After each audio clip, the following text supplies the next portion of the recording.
संसार में केवल मनुष्य ही एकमात्र ऐसा प्राणी है जिसका जहर उसके दांतों में नहीं, उसकी बातों में होता है। जीवन के हर मोड़ पर आपको एक से अधिक रास्ते दिखते तो जरूर हैं, लेकिन हर रास्ता मंजिल की तरफ तो जाता नहीं। एक समय ऐसा आता है जब आपको ये निर्णय लेना पड़ता है कि रास्ते का चुनाव किस प्रकार किया जाए, और उस समय आपकी नैतिकता, साहस और आपका विश्वास ही आपके काम आता है। लेकिन लोग छोटी सी हार से ही निराश हो जाते हैं। उन्हें याद रखना चाहिए, एक हार से कोई फकीर और एक जीत से कोई सिकंदर नहीं बनता। मुश्किलें तो आती ही हैं, माना कि कठिनाइयां आने से आदमी अकेला हो जाता है, लेकिन कठिनाई आने पर अकेला व्यक्ति ही मजबूत होना भी तो सीख जाता है। उसके पास वो दो शक्तियां आ जाती हैं जो जीवन में सुखी रहने के लिए बहुत जरूरी है। पहली सहन शक्ति और दूसरी समझ शक्ति अर्थात बुद्धि। कुछ लोग मुझे गलत समझते हैं, पर अब मुझे कोई फर्क नहीं पड़ता, क्योंकि उनके साथ अच्छा बनने के लिए मैं अपना बहुत कुछ पहले ही गंवा चुका हूँ। दोस्तों, आजकल रिश्ते सूर्यमुखी के फूलों की तरह हो गए हैं। जिधर ज्यादा फायदा मिलता है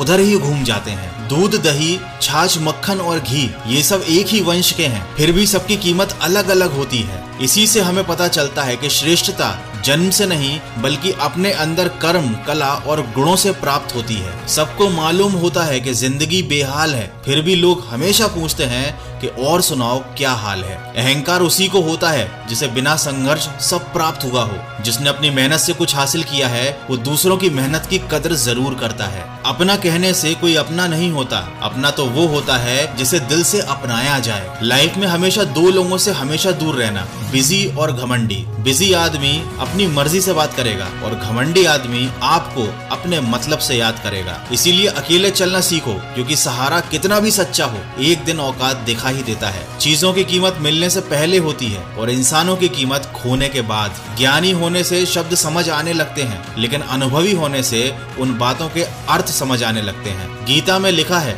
जब इंसान की जरूरत बदल जाती है तब उस इंसान के बात करने का तरीका भी बदल जाता है। भरोसा जीता जाता है, मांगा नहीं जाता। ये वो दौलत है जिसे कमाया जाता है, खरीदा नहीं जाता। किसको अपने जख्म दिखाऊं और मजाक बन जाऊं, बेहतर है अकेले में रो लूं और खुद ही संभल जाऊं। जीवन के 5 सच्चे मंत्र। दर्पण कभी आपको झूठ नहीं बोलने देगा, ज्ञान कभी आपको भयभीत नहीं होने देगा, सत्य आपको कभी कमजोर नहीं होने देगा, प्रेम आपको कभी ईर्ष्या नहीं करने देगा, और विश्वास आपको कभी दुखी और निराश नहीं होने देगा। बुरा वक्त सबसे बड़ा जादूगर है, क्योंकि ये एक ही पल में सारे चाहने वालों के चेहरे से नकाब हटा देता है। आजमाती है जिंदगी उसी को जो मुश्किल रास्तों पर चलना जानता है। जिंदगी में जीत उसी की होती है जो हार कर भी